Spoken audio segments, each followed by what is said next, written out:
हाँ ओके बेटा। और लास्ट टाइम हमने स्पेसिफिक हीट स्टडी की थी और स्पेसिफिक हीट पे से हमने कैलोरीमेट्री को स्टडी किया था। अब हम यहाँ पे क्या करते हैं, तो स्पेसिफिक हीट क्या था, तो स्पेसिफिक हीट क्या है, the amount of heat required to raise the temperature of unit mass of substance to a 1 degree is called a specific heat। अब यहाँ पे जैसे स्पेसिफिक हीट है कि स्पेसिफिक हीट किसके लिए रिक्वायर्ड होती है, तो स्पेसिफिक हीट किसी भी सब्सटेंस का टेम्परेचर इंक्रीज करने के लिए रिक्वायर्ड होती है। समझना यहाँ पे अच्छे से, स्पेसिफिक हीट और लेटेंट हीट में क्या डिफरेंस है। तो स्पेसिफिक हीट क्या है कि भाई किसी भी बॉडी या किसी भी सब्सटेंस के टेम्परेचर को इंक्रीज करना है तो जो अमाउंट ऑफ हीट रिक्वायर्ड होती है, that amount of heat is called the specific heat. Okay, अब जैसे स्पेसिफिक हीट को हम किससे डिनोट करते थे, स्मॉल सी से हम डिनोट करते थे। अब आगे हम यहाँ पे एक नई टर्म समझते हैं, that one is a latent heat. ये क्या है, लेटेंट हीट है। अब लेटेंट हीट और स्पेसिफिक हीट में डिफरेंस क्या है, तो लेटेंट हीट क्या है बेटा, कि जब हमें किसी सब्सटेंस को one state to other state change करना है तो जो अमाउंट ऑफ हीट रिक्वायर्ड होती है उसको हम बोलते हैं लेटेंट हीट। जैसे कि आइस है, आइस क्या हुआ, सॉलिड स्टेट हुआ। ओके, अब आइस को आप समझो कि यहाँ पे मैं एक एग्जांपल लेता हूँ कि सपोज 0 डिग्री सेल्सियस पे आइस है, वही आइस को मतलब आइस क्या हुआ, सॉलिड हुआ, तो 0 डिग्री सेल्सियस पे लिक्विड या वाटर हम लेते हैं तो ये वाटर का टेम्परेचर भी कितना है, तो वाटर का टेम्परेचर भी 0 डिग्री सेल्सियस है। और ये वाटर कहाँ से आया, तो आइस को मेल्ट करके ये वाटर बना। आइस का टेम्परेचर भी कितना है, 0 डिग्री सेल्सियस, और वाटर का टेम्परेचर भी कितना है, 0 डिग्री सेल्सियस। मतलब कि यहाँ पे टेम्परेचर चेंज नहीं होता है, बट यहाँ पे क्या हुआ, सब्सटेंस का स्टेट चेंज हुआ, वो सॉलिड से लिक्विड में कन्वर्ट हुआ। तो सॉलिड से लिक्विड में कन्वर्ट हुआ तो वो जो स्टेट चेंज हुआ, और स्टेट चेंज होने के लिए जो अमाउंट ऑफ हीट रिक्वायर्ड होती है उसको हम बोलते हैं लेटेंट हीट। अब यहाँ पे लेटेंट हीट को डिफाइन करना है तो यहाँ पे हम लेटेंट हीट की डेफिनेशन देते हैं। तो लेटेंट हीट को हम कैसे डिफाइन कर सकते हैं, तो the amount of heat required to change the state of unit mass, the amount of heat required to change the state of unit mass of a substance at constant temperature and pressure is called latent heat। उसको हम क्या बोलते हैं, latent heat कहते हैं कि भाई जो amount of heat required है to change the state of unit mass of a substance at constant temperature and pressure। temperature and pressure यहाँ पे क्या रहता है, constant रहता है, तो इसको हम बोलते हैं latent heat। ओके, तो latent heat की डेफिनेशन आपको यहाँ पे ध्यान में रखनी है। ओके, ये ग्राफ जो आपको दिख रहा है बॉक्स में वो हम बाद में डिस्कस करते हैं, पहले आप लेटेंट हीट पे फोकस करो। तो लेटेंट हीट हमारा the amount of heat required to change the state of unit mass of a substance at constant temperature and pressure is called latent heat. इसको हम क्या बोलते हैं, लेटेंट हीट बोलते हैं। अब ये जो लेटेंट हीट है, ये लेटेंट हीट को कैलकुलेट करना है तो हम कैसे कैलकुलेट कर सकते हैं लेटेंट हीट को, वो हमको यहाँ पे दिया है कि if m mass of substance undergoes a change from one state to the other state, then the amount of heat required is, suppose हमारे पास m mass of substance है और इसको हम वन स्टेट से अदर स्टेट में ले जा रहे हैं और इसको वन स्टेट से अदर स्टेट, मतलब कि सॉलिड से लिक्विड या लिक्विड से गैसियस और गैसियस से लिक्विड या लिक्विड से सॉलिड, मतलब किसी भी वे में solid to liquid, liquid to gaseous या gaseous to liquid, liquid to solid, हम किसी भी स्टेट में चेंज करते हैं तो जो अमाउंट ऑफ हीट रिक्वायर्ड है वो कितनी है, तो Q इक्वल्स टू मास कितना है, m मास है सब्सटेंस का, और यहाँ पे L क्या डिनोट करता है, तो L is denote the latent heat of the substance. ये लेटेंट हीट किस पे डिपेंड करता है, तो it is depend on a substance, ये सब्सटेंस पे डिपेंड करता है। तो हमने m मास का सब्सटेंस लिया है और ये सब्सटेंस का लेटेंट हीट L है, तो वन स्टेट से अदर स्टेट में जाने के लिए जो अमाउंट ऑफ हीट रिक्वायर्ड है वो कितनी है, Q equals to m into L, जितनी अमाउंट ऑफ हीट रिक्वायर्ड है, जहाँ पे L is a latent heat of a substance. L क्या है, सब्सटेंस की लेटेंट हीट। अब यहाँ पे L इक्वल्स टू L को हम सब्जेक्ट करते हैं तो L इक्वल्स टू क्या मिलता है, तो L equals to Q by M। Q क्या है, रिक्वायर्ड हीट, M क्या है, मास। तो लेटेंट हीट का फॉर्मूला हमको मिलता है तो amount of heat divide by mass of substance. Latent heat का फॉर्मूला क्या है, amount of heat divide by mass of substance, और इसका यूनिट SI यूनिट क्या है, तो इसका SI यूनिट है जूल पर केजी इनवर्स। इसका SI यूनिट क्या है, सॉरी जूल पर केजी है, ओके बेटा, इनवर्स नहीं है, जूल पर केजी। और इसका CGS यूनिट क्या है, तो इसका CGS यूनिट है कैलोरी पर ग्राम।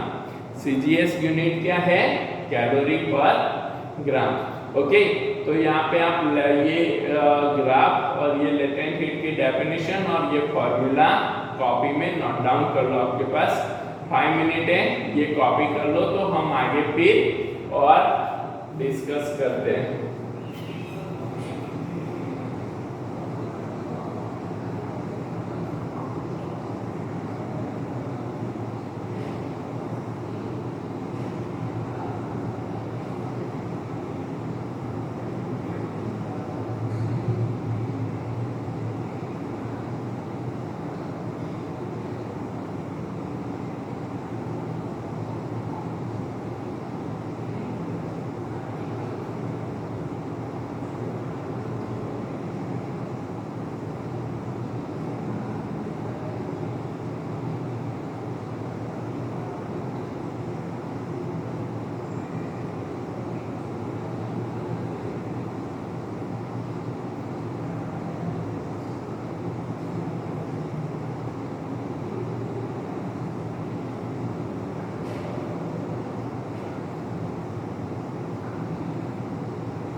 ओके बेटा, तो अब यहाँ पे हमको लेटेंट हीट की डेफिनेशन समझ में आ गई। इसमें से हम दो डेफिनेशन यहाँ पे और डिफाइन करते हैं। पहली डेफिनेशन है latent heat of fusion. Okay, latent heat of fusion.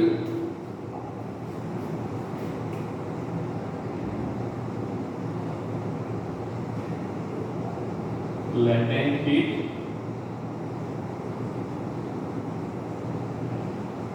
of fusion।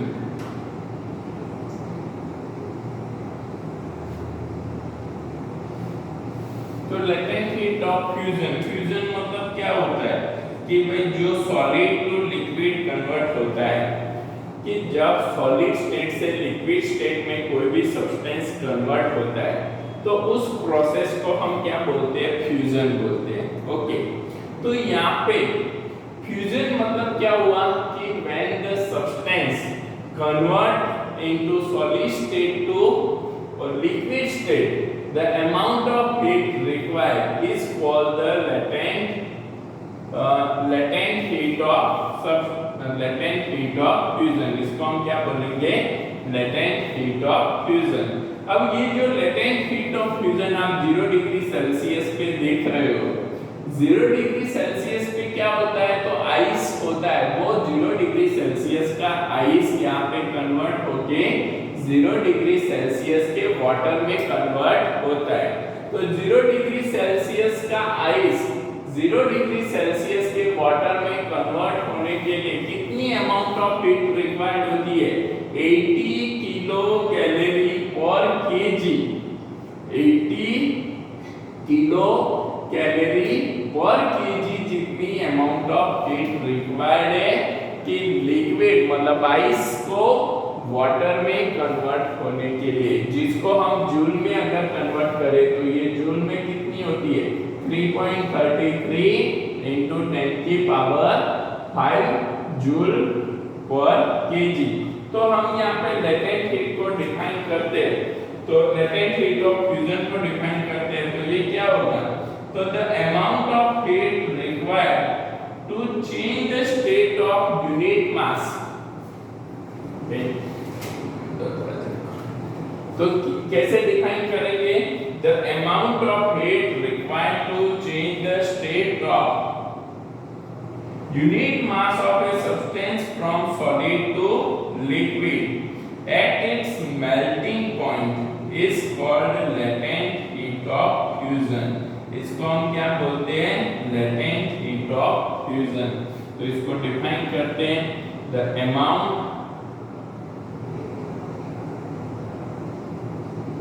of heat required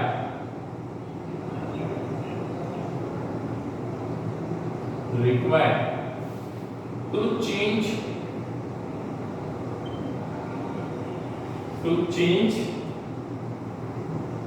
the state of unit, to change the state of unit mass of substance, unit mass of substance from solid to liquid, from solid to liquid at its melting point, solid to liquid at its melting point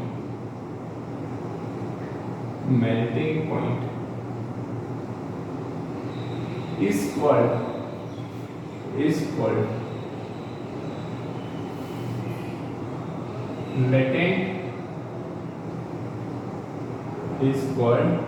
latent heat of fusion, is called latent heat of fusion। इसको हम क्या बोलते हैं, latent heat of fusion, and it is denoted as a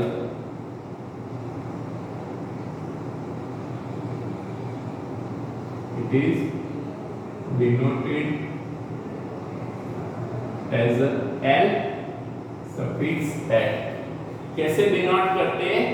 L F से हम denote करते हैं. L suffix F is called the latent heat of fusion. Okay, तो latent heat of fusion को हमको डिफाइन करना है, तो हम कैसे कर सकते हैं? The amount of heat required to change the state of unit mass of substance from solid to liquid at its melting point is called latent heat of fusion and it is denoted as a LF. इसको हम कैसे denote करते हैं? L F से denote करते हैं. अब हम देखते हैं latent heat of vaporization. Latent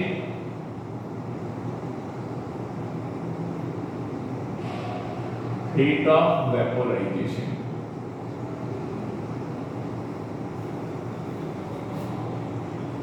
Vaporization.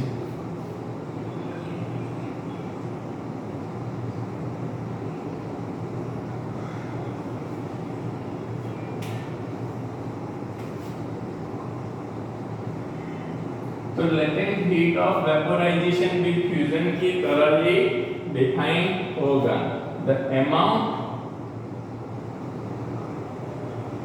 of heat required, the amount of heat required to change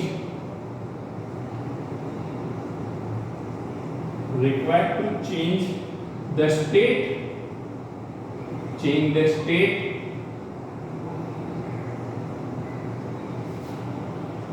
of unit mass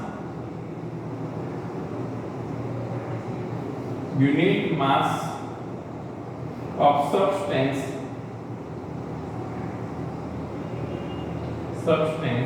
from liquid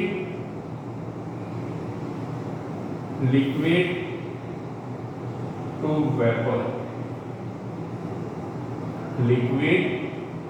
vapor at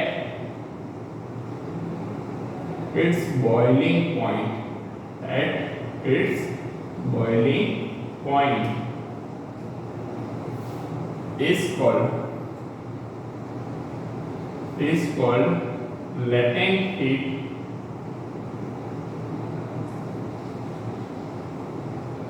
of vaporization.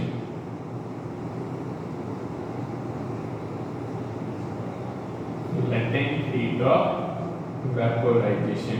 और ये डिनोट कैसे होता है? तो it is denoted as a LV. It is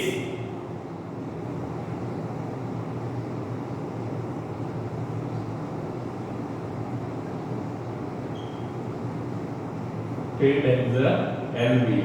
okay, तो latent heat क्या है कि भाई जब भी one state to other state में कन्वर्ट हो रहा है सब्सटेंस, जब one state to other state convert हो रहा है तो उस टाइम पे हमको लेटेंट हीट रिक्वायर्ड होती है.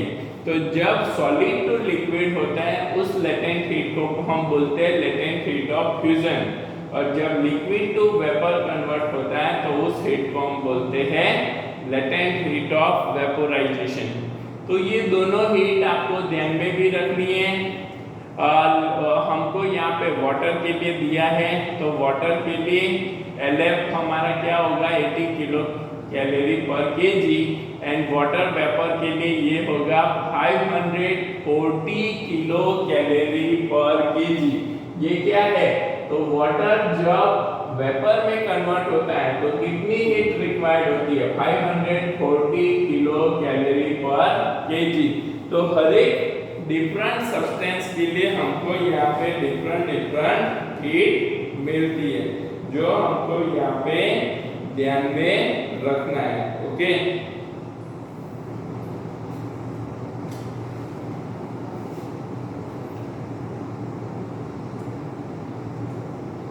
तो ये हो गया हमारा latent heat of fusion and latent heat of vaporization. फटाफट इसको बेटा कॉपी कर लो, तो हम आगे इस पे से कुछ न्यूमेरिकल डिस्कस करते हैं।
ओके बेटा, तो अभी हम इस पे से न्यूमेरिकल देखते हैं। तो यहाँ पे हमको एग्जाम्पल एक दिया हुआ है, वो हम यहाँ पे डिस्कस करते हैं। अभी जितने भी न्यूमेरिकल होंगे they are the combination of the specific heat and latent heat के combination पे ही होंगे, दोनों इंडिविजुअल नहीं होते। तो हमको दोनों चीजें एक साथ में ध्यान में रखनी है। ओके, तो पहले स्पेसिफिक हीट क्या है? तो स्पेसिफिक हीट टेम्परेचर को रेज करने के लिए जितनी हीट रिक्वायर्ड होती है उसको हम स्पेसिफिक हीट बोलते हैं। और लेटेंट हीट क्या है? तो जब स्टेट चेंज करने के लिए सब्सटेंस को एक स्टेट से दूसरे स्टेट में ले जाने के लिए जो अमाउंट ऑफ हीट रिक्वायर्ड होती है उसको हम बोलते हैं लेटेंट हीट। तो यहाँ पे हम एनसीईआरटी का एग्जांपल देखते हैं। तो ये हमको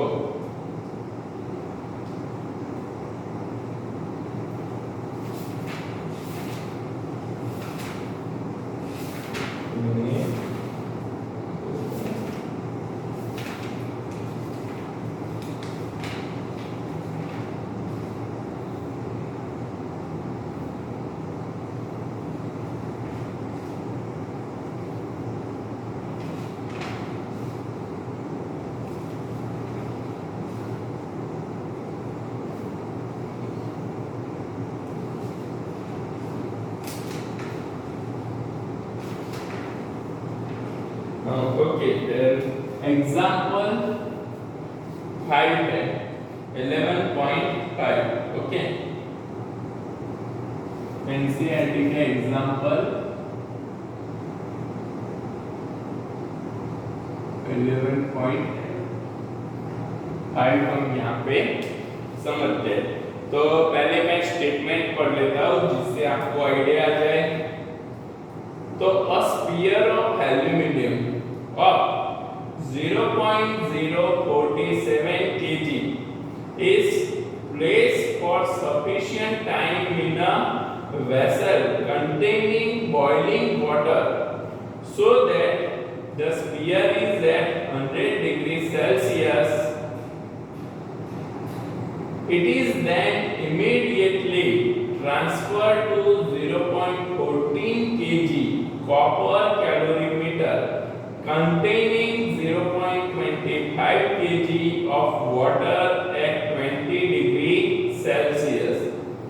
The temperature of water rises and attains a steady state at 23 degrees Celsius. Calculate the specific heat capacity of aluminum। मतलब हमको एल्यूमिनियम की स्पेसिफिक हीट निकालने के लिए बोला गया है। अब हम यहाँ पे सारा डेटा एक बार लिख लेते हैं। तो मास ऑफ एल्यूमिनियम हमको दिया है 0.47 kg। मास ऑफ एल्यूमिनियम है 0.047। 0.047 kg का एक एल्यूमिनियम स्फीयर दिया है जिसका टेम्परेचर कितना है। बॉइलिंग वाटर में उसको 100 डिग्री सेल्सियस टेम्परेचर पे हीट किया जाता है। Okay,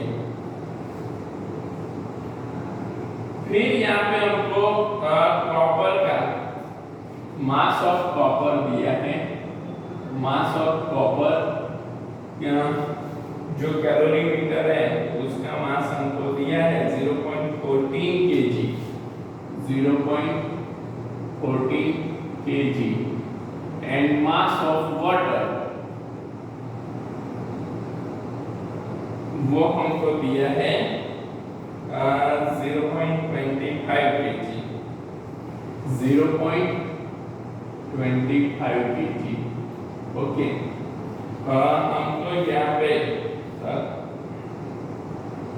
specific heat of copper और वाटर हमको दिया है स्पेसिफिक हीट ऑफ कॉपर। आपको लेना है 0.386 joule KG inverse into kelvin inverse. और स्पेसिफिक हीट ऑफ वाटर आपको लेना है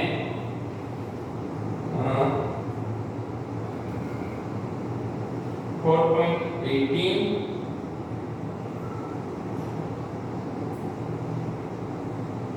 into 10 की power 3।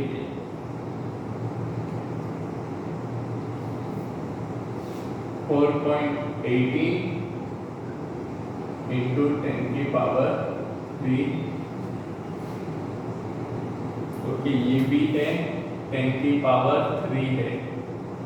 Okay, joule KG inverse दोनों 0.86 into 10 की power 3 joule KG inverse kelvin inverse 4.18 into 10⁻³ joule KG inverse kelvin inverse. और हमको स्पेसिफिक हीट ऑफ एल्यूमिनियम निकालनी है। तो मैं आपको पहले पूरा क्वेश्चन समझा दूं। तो हमने यहाँ पे एल्यूमिनियम का एक स्फीयर लिया है जिसका मास है 0.047 kg का स्फीयर है। अब ये स्फीयर है, इस स्फीयर को हम 100 डिग्री सेल्सियस पे जो वाटर बॉईल हो रहा है उसमें डाल के इसका टेम्परेचर हम कितना ले जा रहे हैं 100 डिग्री सेल्सियस ले जा रहे हैं। फिर हम वहां से उसको एल्यूमिनियम स्फीयर को निकाल के सीधा हम जो कॉपर वेसल है ओके, जिसका मास 0.14 kg है और जिसमें 0.25 kg का वाटर है, उस कॉपर वेसल में हम इस स्फीयर को डाल देते हैं। ओके, अब ये जो वाटर और कॉपर वेसल है उसका टेम्परेचर कितना था? तो इसका टेम्परेचर इनिशियली 20 डिग्री सेल्सियस था। फिर जब हम इसमें स्फीयर डाल देते हैं तो इसका टेम्परेचर हो जाता है इंक्रीज होके 23 डिग्री सेल्सियस हो जाता है। इसका टेम्परेचर कितना हो जाता है? इंक्रीज होके 23 डिग्री सेल्सियस हो जाता है। तो यहाँ पे हमको स्पेसिफिक हीट ऑफ एल्यूमिनियम निकालना है। तो अब हम यहाँ पे कंसीडर करते हैं कि भाई जो टेम्परेचर स्पेसिफिक हीट का फॉर्मूला हमको पता है। स्पेसिफिक हीट क्या होता है? तो mc into डेल्टा T होता है। स्पेसिफिक हीट क्या होता है? mc into delta T। तो यहाँ पे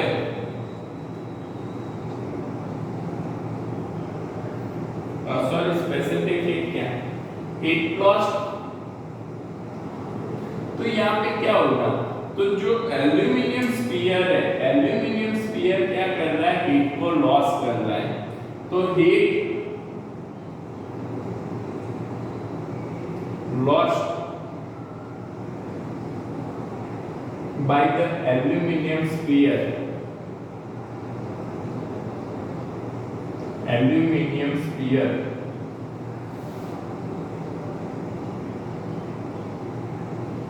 is क्या होगा? तो is equals to m of aluminium, c specific heat of aluminium into delta T into delta T। तो इसको हम इक्वेशन 1 दे देते हैं। ओके, फिर हम यहाँ पे कंसीडर करते हैं कि heat gain by the copper vessel and water इस। तो यहाँ पे कॉपर वेसल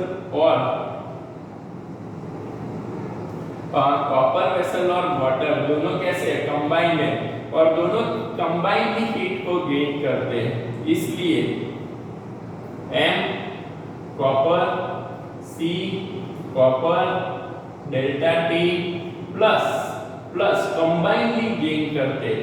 इसलिए m water, C water into delta T।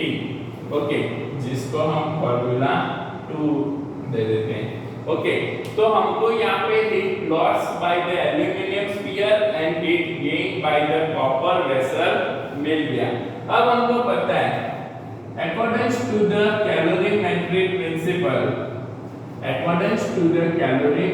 principle, heat loss equals to heat gain, heat loss equals to heat gain।